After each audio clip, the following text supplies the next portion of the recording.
बिस्मिल्लाहिर्रहमानिर्रहीम। अस्सलामुअलैकुम नाज़रीन, आप देख रहे हैं प्रोग्राम सवाल है जवाब और मैं आपका होस्ट ज़हीर कश्मीरी। और आज हमारे इस प्रोग्राम में जो हमारे मेहमान हैं मैं उनका तारुफ़ करवाता चलूँ, वो मिर्ज़ा ताहिर खुर्शीद साहब हैं। आइए हम 14 अगस्त 2023 के मुतालिक इनसे बातचीत करते हैं और चंद सवालात करते हैं। जैसा कि आप जानते हैं कि आज 14 अगस्त 2023 है और हमारे साथ मिर्ज़ा ताहिर खुर्शीद साहब मौजूद हैं। आइए हम इनसे पूछते हैं कि 14 अगस्त के इस दिन को हमें कैसे मनाना चाहिए और क्या पैगाम है इनके पास। बहुत बहुत शुक्रिया जी। वालेकुम अस्सलाम ज़हीर कश्मीरी साहब, बहुत बहुत शुक्रिया। 14 अगस्त एक खुदा ताला की तरफ से बहुत बड़ी नेमत है जो बड़े सगीर के मुसलमानों को अल्लाह ताला ने 27वीं रमज़ान की मुबारक रात में अता फ़रमाई। जैसे कि ये आज़ादी कहा जाता है कि एक नेमत है और नेमत के लिए अल्लाह ताला जो है सबसे पहले आपको एक बहुत बड़े इम्तिहान में डालता है और वो इम्तिहान तकरीबन 200 साल तक बड़े सगीर के मुसलमानों ने यहाँ के साम्राज्य के ख़िलाफ़ अपनी एक बहुत भरपूर जद्दोजहद, जिसमें ना सिर्फ़ फ़िक्री जद्दोजहद थी बल्कि माली और जानी, इतनी बड़ी कुर्बानियाँ देकर ये हमारा अज़ीज़ वतन जिसको हम पाकिस्तान कहते हैं ये हासिल किया। तो ये जो नेमत है ये उस तमाम कुर्बानियों का समर है जो खुदा ताला ने अपने हजूर में ना सिर्फ़ कबूल और मकबूल अता फ़रमाई और उसके नतीजे में हमें ये मुल्क खुदादाद जो है वो अता फ़रमाया। तो मेरा ख़्याल है कि आज का जो सबसे बड़ा पैगाम है वो पैगाम ये है कि ये 14 अगस्त है जिसपे हम बहुत सारे लोग जो हैं और ख़ास तौर पे हमारी जो यूथ है उसको ये समझना चाहिए कि जो नेमत हमें अल्लाह ताला ने अता फ़रमाई है इसके पीछे जो कुर्बानियों का एक बहुत लंबा सिलसिला है उसको भी हमें फरामोश नहीं करना चाहिए। और ये कुर्बानियाँ जो हैं आसान नहीं थी। किसी ने अपने पूरे का पूरा ख़ानदान जो है इसमें कुर्बान किया, किसी ने अपने आबाओ अजदाद की तमाम जो विरासत थी उसको कुर्बान किया, किसी ने अपने लगे हुए रोज़गार को ठोकर मारी और किसी ने अपने खानवादे को सिर्फ़ पाकिस्तान और पाकिस्तान की इस सरज़मीन मुक़द्दस को हासिल करने के लिए एक जुम्बिश में, एक कलम की जुम्बिश में उन्होंने अपनी हर चीज़ कुर्बान करके वहाँ छोड़ के और इस मुल्क को अपने लिए और अपनी आइंदा आने वाली नस्लों के लिए एक मुस्तकिल पनाहगाह, एक मुस्तकिल ठिकाना और एक मुस्तकिल आशियाना के तौर पर अपनाया। तो ये एक बहुत तवील अरसा था, ये एक बहुत तवील 200 साल की एक बहुत गहरी तारीख रात थी जिससे गुज़रने के बाद बड़े सगीर के मुसलमान ख़ास तौर पे उन्होंने ये ख़ित्ता अर्ज़ जो है वो हासिल किया। और इस ख़ित्ता अर्ज़ को अल्लाह ताला ने एक ऐसी स्ट्रेटजिक प्लेस के ऊपर जो है वो हमें अता फ़रमाया कि हम पूरी दुनिया के उस नक्शे में जहाँ पे तिजारत, जहाँ पे सकाफ़त, जहाँ पे हुनर, जहाँ पे अक़ल, जहाँ पे शऊर का आप कह सकते हैं कि एक नेक्सस है, वहाँ पे ये ख़ित्ता अर्ज़ हमें अता फ़रमाया और हमें इसका शुक्र अदा करना चाहिए। जी बिल्कुल, जैसा कि मैं ख़ुद एक कश्मीरी हूँ और कश्मीर और फ़लस्तीन इन कौमों से, अगर कश्मीरी और फ़लस्तीनी कौमों से आज़ादी के मुतालिक पूछा जाए तो इसकी कदर तो वाकई उनको ज़्यादा होगी। और मिर्ज़ा ताहिर साहब यहाँ पर यह बताइएगा कि हमारे ये जो मुल्की हालात हैं इस दौरान कुछ लोग हैं जो बड़े मायूस भी बाज़ औक़ात हो जाते हैं और जो नई नस्ल आ रही है उनको आज़ादी के मुतालिक ये मालूमात नहीं है कि इस मुल्क की आज़ादी के लिए लाखों जानें गई, हज़ारों की तादाद में लोगों ने अपने कारोबार छोड़ के आए हैं। तो इस पर ज़रा रोशनी डालिएगा कि नई नस्ल को कैसे इसके मुतालिक हम आगाह करें। असल में ये एक ना हमेशा से एक कॉन्स्पिरेंसी थ्योरी जो है ये हमारे हमसाये मुल्क जिनकी आज़ादी कल हमारे बाद, हालांकि वो एक दिन बाद में हमसे आज़ाद हुए, वो हमारे बच्चे हैं, वो हमसे जूनियर हैं इस लिहाज से, आज़ादी के लिहाज से अगर देखा जाए, लेकिन वो एक चीज़ में बड़े सीनियर हैं, वो है प्रोपोगंडा। वो प्रोपोगंडा मशीन जो है उनकी बड़ी कामयाब है और वो बड़े तरीके से अपने मुल्क की प्रोजेक्शन ऐसे करते हैं कि जैसे वो शायद बहुत कुछ हासिल कर रहे हैं और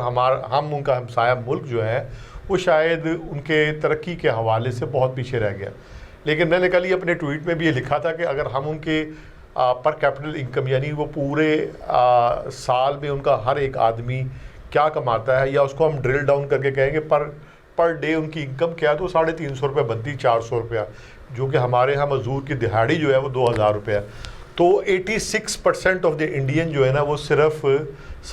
पाकिस्तानी 350 से 400 रुपये कमाते हैं। तो हमें खुदा का बहुत शुक्र अदा करना चाहिए कि ये मुल्क जिसमें हम रह रहे हैं, ये उस मुल्क की तरह जो हमारे हमसाया मुल्क है, उन ममालिक की तरह हमारे यहाँ हज़ारों लाखों जो है वो झोपड़पट्टियाँ नहीं हैं। हमें ये सुन के बड़ी खुशी भी होती है, अच्छी बात भी है कि वो चांद के ऊपर उन्होंने अपना एक सियारचा जो है वो भेज दिया है, लेकिन दुनिया का सबसे बड़ा झोपड़पट्टी जो है वो बॉम्बे के अंदर है। यानी कि आप चांद में तो जाके तो चीज़ें ढूंढ रहे हैं, और जो आपकी आवाम जो कि सड़कों के ऊपर शायद जिनके पास टॉयलेट भी नहीं हो, सुबह कहते हैं कि बॉम्बे की सड़कों में और दिल्ली की सड़कें वो एक टॉयलेट का मंजर पेश कर रही होती हैं। वहाँ की जो गुर्बत है और वहाँ की जो आप कह सकते हैं कि इंसानी सोच जो उनके वहाँ पे हालात हैं, जो कि एक जानवर की तरह वो रह रहे हैं, उनको ठीक करने के लिए उनके पास कोई भी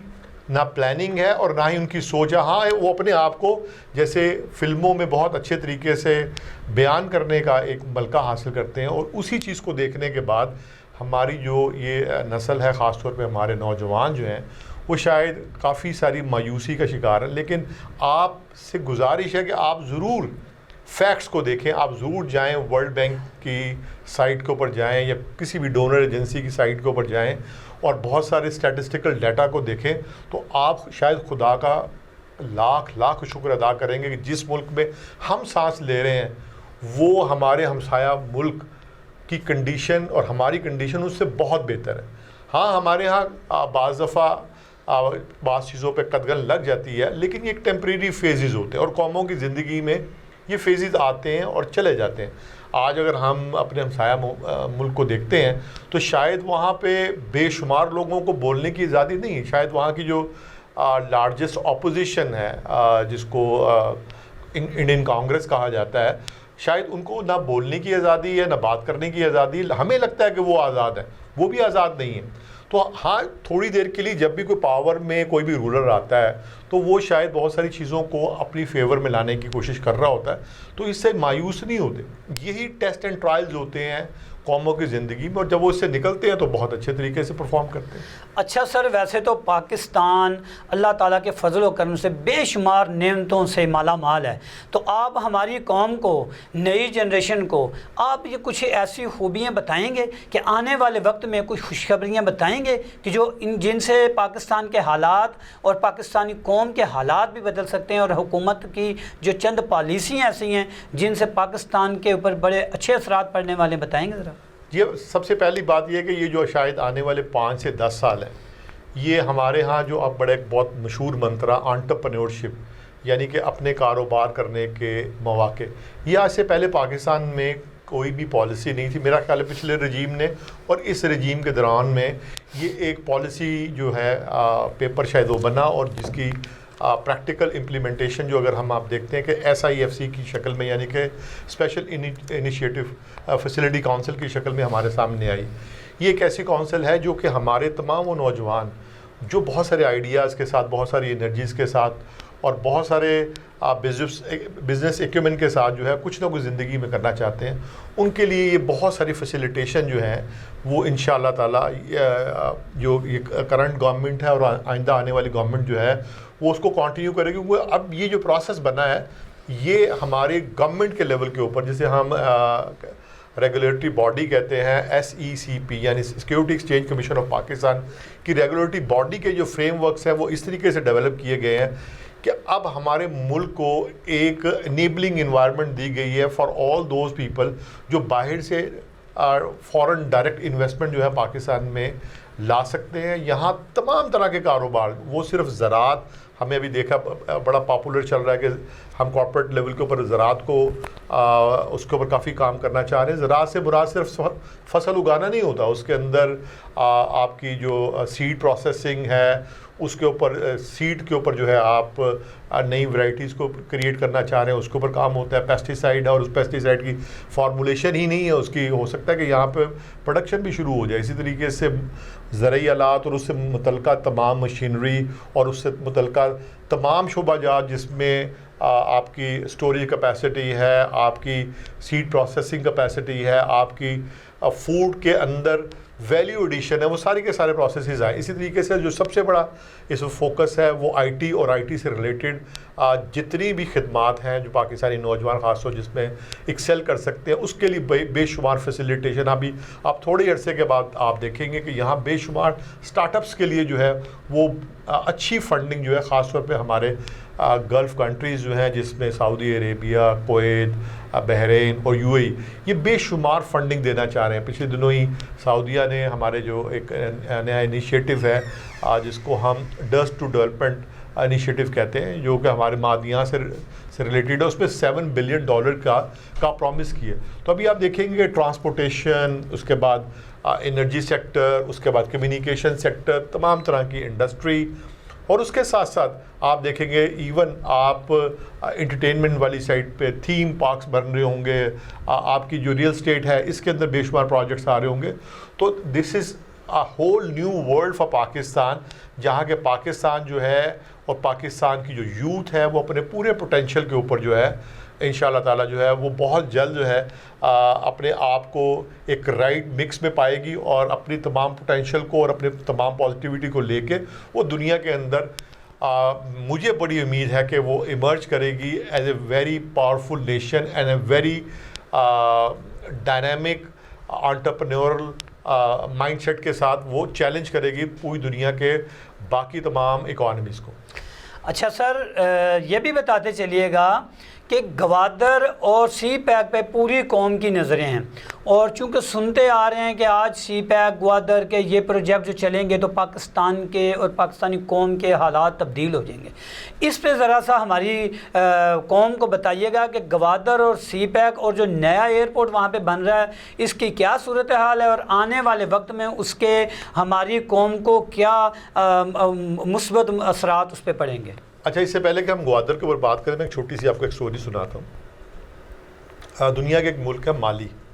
जिसके बादशाह का नाम था मानसा मूसा, और कहा जाता है कि वो आज तक दुनिया का सबसे अमीर तरीन शख्स गुजरा है। अच्छा। वो इतना अमीर था कि जब वो हज की नीयत से अपने मुल्क से मक्का की तरफ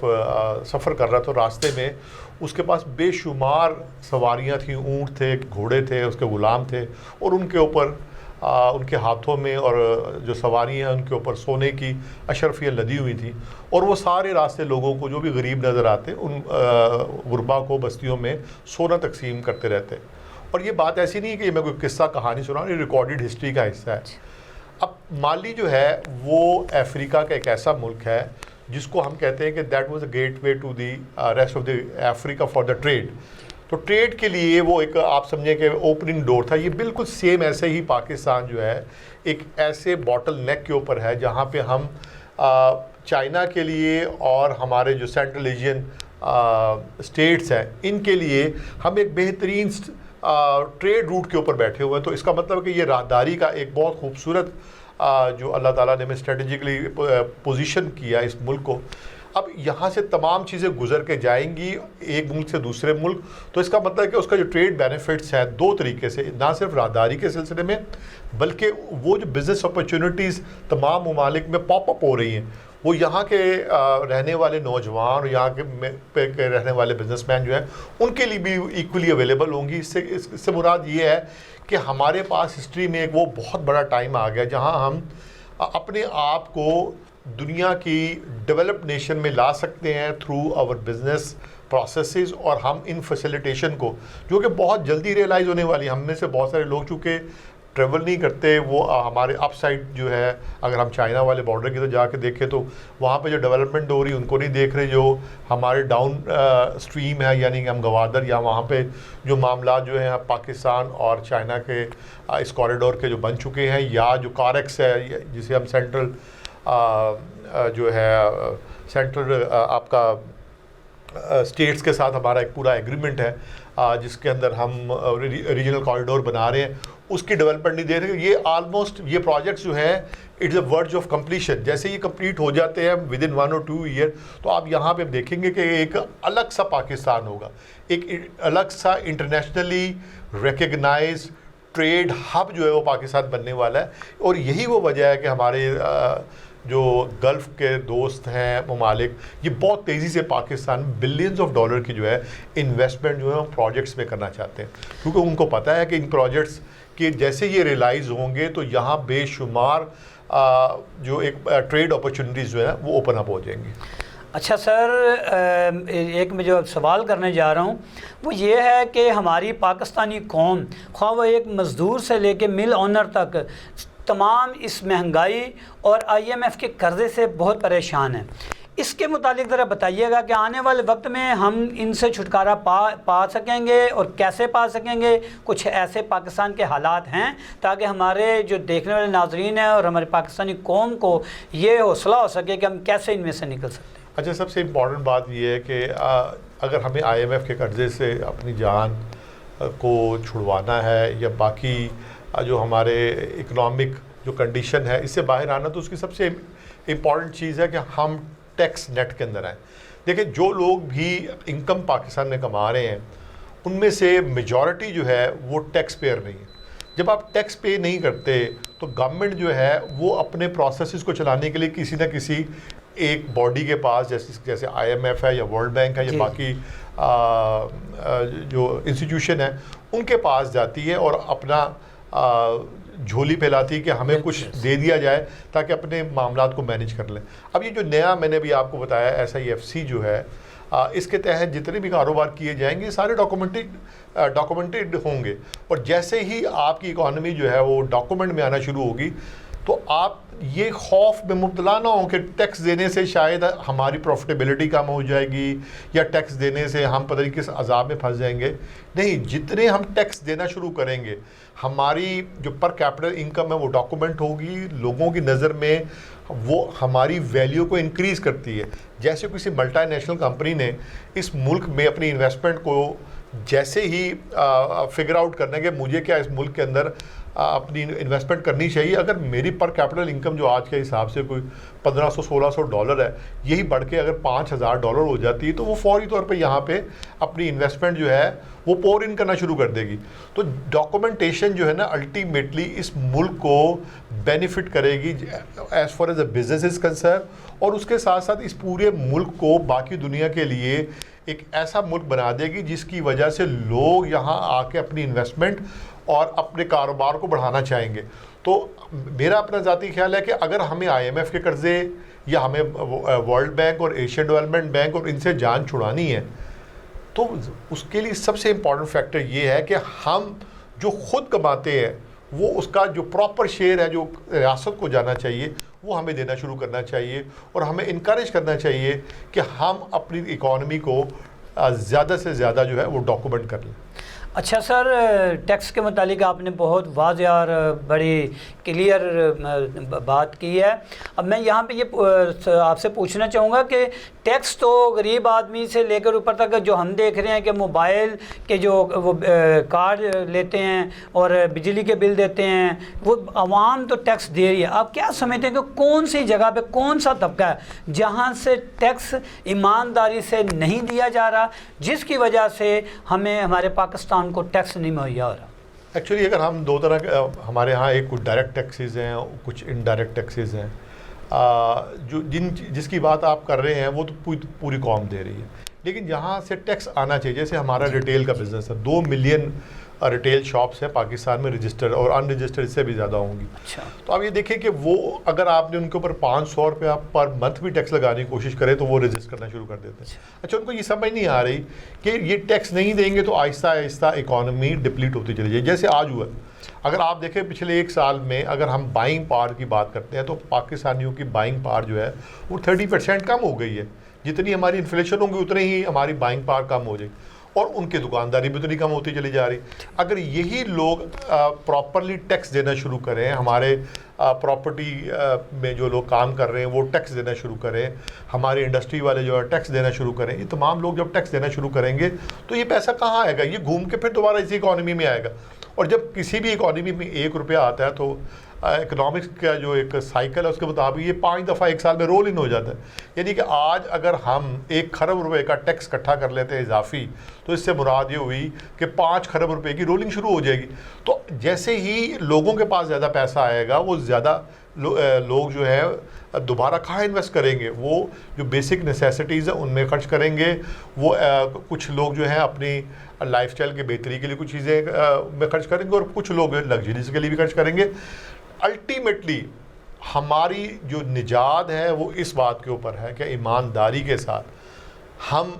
टैक्स देना शुरू करें, ताकि ये पाकिस्तान जो है वो अपने पाँव पे खड़ा हो। और ये जो कशकोल है ये किसी हुकूमत ने नहीं तोड़ना, ये बड़ी पढ़ी लिखी बात है। अच्छा। ये अवाम ने तोड़ना है, और जब तक अवाम जो है इसके नीचे छुपी रहेगी, इस कशकोल के नीचे छुपी रहेगी, यानी वो कशकोल क्या है? वो कशकोल है टैक्स चोरी। जैसे ही इससे वो निकलेगी तो ये धड़म से नीचे गिर के पाश हो जाएगा, और हमें किसी किस्म के टैक्स नेट से डरने की ज़रूरत नहीं है। ये टैक्स नेट हमारे ही लिए बना है, और तमाम डेवलप्ड नेशंस में तमाम लोग जो आज कोविड की के बाद भी सर्वाइव कर गए या उससे पहले भी वो अपनी ज़िंदगी के अंदर जो है बेशुमार सहूलियात एंजॉय करते हैं, वो अपने दिए हुए टैक्स से करते हैं। और ये बात भी बहुत गलत है कि एक मिथ बनाई हुई है कि अगर हम टैक्स देंगे तो गवर्नमेंट इस टैक्स को लगाएगी नहीं। जब हम सब मिलकर टैक्स देंगे तो वो इतने पैसे हैं कि ये गवर्नमेंट या कोई भी गवर्नमेंट या कोई भी इंडिविजुअल या कोई भी इदारा इसको चोरी नहीं कर सकता। अच्छा सर, अब हमारे नाज़रीन को और ख़ास तौर पे नई जनरेशन को जो एजुकेशन के प्रोसेस में है उनको बताइए कि आगे वो क्या करें, किस जॉब में जाएं, कौन से वो एजुकेशन के लाइन इख्तियार करें जिससे आने वाले वक्त के धारों में वो शामिल हो सकें। देखिए, ये एजुकेशन जो होती है ना वो होता है, उसका असल मकसद होता है बाशऊर बनना। अच्छा, बाशऊर का मतलब वो है कि आप जिस भी बात को कर रहे हो उसको आप समझ के और आप उसको जान के उसके ऊपर अमल करना शुरू करते हैं। हमारे यहाँ अनफॉर्चुनेट ये है कि हम शायद डिग्रीज़ के ऊपर, सर्टिफिकेट्स के ऊपर ज़्यादा फोकस करते हैं बनिस्बत इसके कि इस इल्म में जो मुझे हासिल हो रहा है, इस इल्म से मैं क्या चीज़ हासिल करता हूँ और उसको पूरे माशरे के लिए उसको कैसे इस्तेमाल करता हूँ, उसके ऊपर शायद हमारा फोकस बहुत ही कम होता है। तो अगर हमारे माशरे ने तरक्की करनी है तो वो तमाम जदीद अलूम जो कि इस वक्त दुनिया के अंदर जो है ना सिर्फ आज पजीराई हासिल कर रहे हैं बल्कि आइंदा आने वाले अदवार में जितने भी अलूम हैं वो पजीराई हासिल करेंगे, वो आज से हमें हासिल करने। चीदा जो अलूम हैं जिनके ऊपर हमें दस्तरस हासिल करनी चाहिए, और उसकी दस्तरस के बाद मुझे उम्मीद है कि हमारे नौजवान जो हैं वो दुनिया में अपने शनाख्त पैदा कर सकते हैं। उनमें से जो सबसे पॉपुलर चीज़ है वो आर्टिफिशियल इंटेलिजेंस है, मशीन लर्निंग है, रोबोटिक्स है और साइबर सिक्योरिटी है। यानी कि आईटी से रिलेटेड बहुत सारे अलूम जो हैं वो हमें उन ममालिक की सफ़ में शामिल कर सकते हैं बहुत जल्द, जो कि तरक्की याफ्ता है या वो तरक्की पजीर है। इसके साथ साथ हमें बहुत सारे मेहनत करनी चाहिए, अपनी हेल्थ साइंसेज वाली जो फील्ड्स हैं इनकी तरफ भी करनी चाहिए। हमें बहुत सारी तरक्की करनी चाहिए, अपने इंजीनियरिंग साइड के ऊपर भी करनी चाहिए। तमाम वो अलूम जो फ़ौरी तौर पे इंसानी ज़िंदगी के अंदर रिलीफ दे सकते हैं उनकी तरफ तवज्जो देनी चाहिए। लेकिन इसका मतलब ये हरगिज़ नहीं है कि हमें लिबरल साइंसेस, लिबरल स्टडीज़ उनकी तरफ नहीं जाना चाहिए, जैसे कल्चर जिससे हमारा पनपता है, यानी कि हम अपनी कौमी ज़ुबान उर्दू की तरफ तवज्जो न दें या बाकी जो मुख्तलिफ़ ज़ुबानें हैं उनके ऊपर अबूर हासिल ना करें। उन पर भी अबूर हासिल करना जो है वो आपको तरक्की की मनाजिल जो है वो तय करवा सकता है, क्योंकि वो उनको सीखने के बाद शायद आपको आपकी कनेक्टिविटी जो है जो आइंदा आने वाले दौर के अंदर रोबोटिक्स है या डिफरेंट साइंसेस हैं उनके साथ आप उनको अटैच कर सकते हैं। इसी तरीके से अगर हम एज ए नेशन आइंदा आने वाले अदवार में जिसे हम क्वांटम फिज़िक्स कहते हैं, क्वांटम कंप्यूटिंग कहते हैं, इसके ऊपर भी तवज्जो देना शुरू करें आज से, तो मेरा ख्याल है कि हम बहुत जल्दी जो है वो आइंदा आने वाले दौर को में जो एक अभी एक बहुत बड़ा शिफ्ट आने वाला है, जो अभी तक हम महसूस कर रहे थे कि जो लोग भी सिलिकॉन वैली को फॉलो करेंगे वो शायद अगले 100 साल 150 साल तक सरवाइव करेंगे, तो ये बात शायद अगले 20-25 साल तक इस तरह ना हो। अगले 15 से 20 साल में जो एक बहुत बड़ा शिफ्ट आने वाला है वो हमारा नॉर्मल चिप बेस्ड कंप्यूटिंग से क्वांटम कंप्यूटिंग का सफ़र है। और इस क्वांटम कंप्यूटिंग की वजह से ये जितने भी लोग चिप बेस्ड कंप्यूटिंग में काम कर रहे थे, जिसको हम 0101 की लैंग्वेज कहते हैं, ये तमाम के तमाम जो लोग हैं ये शायद ऑब्सोलीट हो जाएंगे और इनको तमाम को उस बस में सफ़र करना पड़ेगा जो उनको क्वांटम कंप्यूटिंग के जजीरे की तरफ लेके जा रही होगी। तो मेरा ख्याल है कि अभी से नौजवान जो हैं वो क्वांटम कंप्यूटिंग को समझने का प्रोसेस जो है वो उसकी तरफ अपनी तवज्जो दिलाएं। क्वांटम कंप्यूटिंग में आपको बता दूं, जैसे हमारी बेसिक साइंस जिसे हम कहते हैं, जो हमारी पूरी कायनात जिसके ऊपर बेस करती है, यानी वेव के ऊपर हमारी पूरी कायनात जो है वो बेस करती है, उस चीज़ को, उस प्रोसेस को आप कंप्यूटिंग के अंदर वो ला रहे हैं। और ये शायद हमारे जो इस वक्त के सुपर कंप्यूटर है उसका बेसिक क्वांटम कंप्यूटिंग का प्रोसेस है उससे कई हज़ार गुना स्लो प्रोसेस जो है वो कर रहा होता है। तो आइंदा आने वाला जो दौर है वो क्वांटम कंप्यूटिंग का है और उसी से रिलेटेड चीज़ों का है। जी नाज़रीन, आपने हमारा टीवी पर ये 14 अगस्त के मुतालिक जो प्रोग्राम देखा, जिसमें मैं आपका होस्ट ज़हीर कश्मीरी और मेरे साथ जो मेहमान थे मिर्ज़ा ताहिर खुर्शीद साहब, और इनको हमने जो क्वेश्चन किए इन्होंने कितनी तफसील से और कितने अच्छे तरीके से आपको समझाने की कोशिश की है। और पाकिस्तान में माशाल्लाह जो अल्लाह ताला ने नेमतों से माला माल किया उसके मुतालिक बताया और आइंदा भी आने वाली खुशखबरियाँ भी सुनाई। और इंशाअल्लाह पाकिस्तान तरक्की करेगा, पाकिस्तान दुनिया के खित्ते पे कायम रहने के लिए बना है, इंशाअल्लाह कायम रहेगा। और 14 अगस्त को पूरे जोशो खरोश से मनाएं, इंशाअल्लाह ताला पाकिस्तान कायम रहेगा। इसके साथ हम इजाज़त चाहते हैं। अस्सलाम वालेकुम। पाकिस्तान जिंदाबाद।